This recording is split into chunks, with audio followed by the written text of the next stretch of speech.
Success! Monster Mash!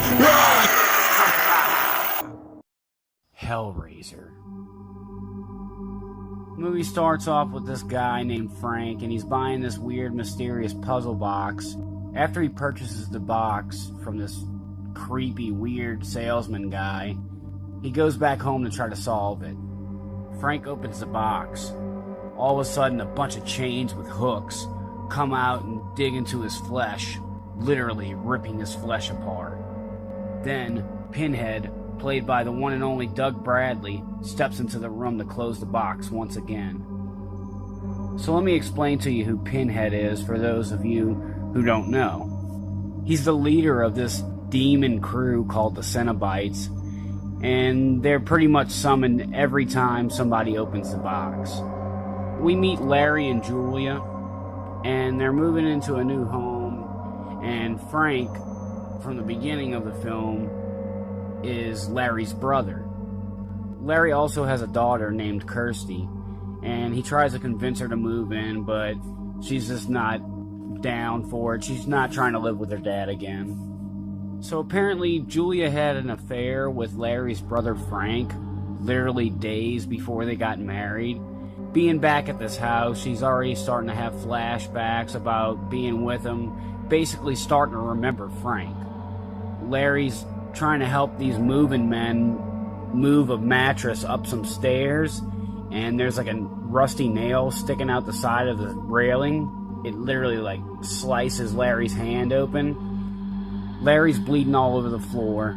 The blood seeps into the cracks of the wood, into the floor, and we see a shot of Frank's heart starting to beat. So basically the blood is bringing Frank back to life.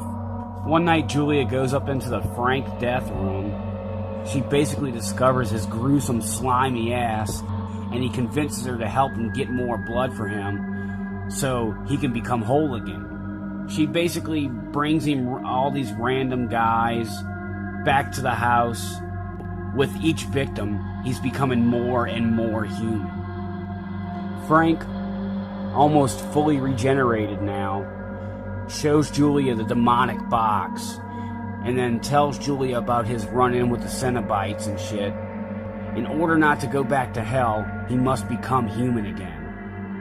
Kirsty one day sees Julia bringing one of the strange men home, so now she's on to Julia's shit.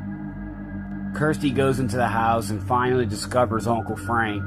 She pretty much kicks his ass and then finds the box on the floor, and in a desperate act to escape, she throws it out of the window and barely escapes the clutches of Frank. Suddenly we cut to a scene where she's in a hospital now. The doctor comes in and he puts the creepy ass, demonic ass box on the table in front of her, so she's basically left alone with the box. For some reason, she foolishly opens the box up, and all of a sudden the walls open and it reveals this endless hallway, and she starts walking down the hallway, and when she gets to a certain point, she sees this giant thing in the middle of the hallway, and from out of the shadows comes this giant scorpion monster thing that's holding on to the walls. The monster basically pretty much chases Kirsty down the hallway until she barely escapes. Very intense, epic chase scene for sure. Kirsty then meets Pinhead and his crew of demons, and she makes him an offer, a deal so to speak, that if she brings Frank to him, then they will take him instead of her. She runs back home to warn her father of what's been going on. It's too late. Frank has already killed her dad and took his skin, so now he's human again. Kirsty realizes that it's Frank and not her dad. Julia is holding Kirsty, and whenever Dad/Frank lunges towards her with the knife to stab Kirsty, Kirsty moves out of the way, running away. He ends up actually stabbing Julia and killing her instead. Pinhead ends up catching up to Frank. Then a bunch of chains come out of nowhere again with the hooks and impale Frank. then he's basically ripped apart. Kirsty then gets a hold of the box once again and sends the Cenobites back to hell. After one final face-off against that giant scorpion demon thing, closing the box and sending his animatronic ass back to hell once and for all. So we come to the end of the movie with Kirsty and her boyfriend barely escaping the house, and they're standing outside, and there's a bunch of fire everywhere.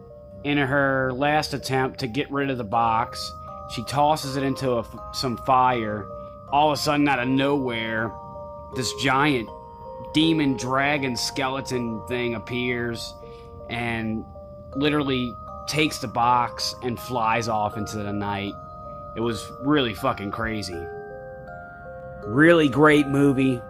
Awesome special effects.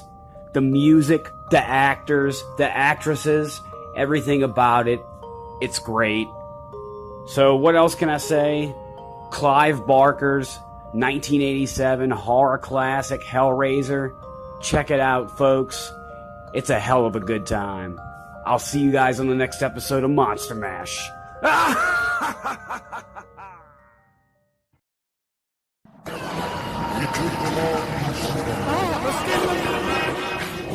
Let's get